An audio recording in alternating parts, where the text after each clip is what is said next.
So I'm a biologist at the Animal Welfare Division of the Vetsuisse Faculty here in Bern, and my research focuses on the question how animal experiments can be made more efficient. Unfortunately, we have seen in the past that research is not always that efficient. So meta-analyses of biomedical research have shown that a large proportion of study results published in the primary research literature cannot be reproduced. This is a problem because irreproducible results do not contribute to our knowledge. The knowledge gain from such studies is basically zero.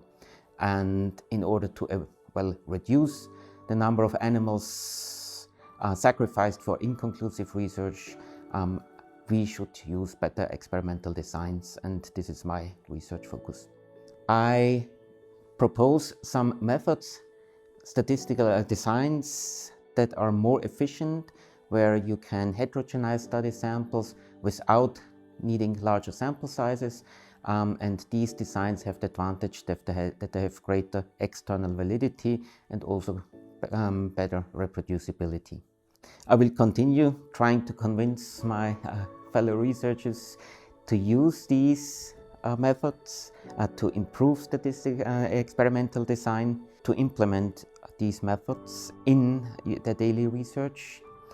This is with respect to heterogenizing and diversifying study samples, using designs that are fit for that, but also reconsidering the type of analysis we do afterwards with respect to hypothesis testing, exploratory data analysis, power calculations as they're done right now.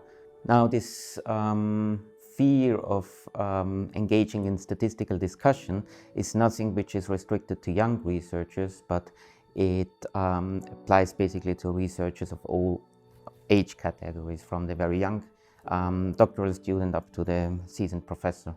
Sometimes the new statistical literature is rather intimidating, and it would take a lot of time and effort to really engage with it.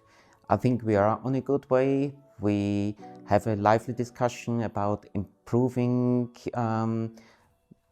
experimental designs, about improving statistical analysis or experimental plans for studies and how to evaluate them. We have a lively discussion about the distinction between exploratory research and hypothesis testing, together with a discussion about the usefulness of certain power calculations. So these are things that are ongoing. It takes some time, also because in certain, not all people agree on what is the best solution. Very often there will not be a best solution. So it's very often a thing that you have to decide on a case-to-case basis. And it takes time, but we are making progress, I think.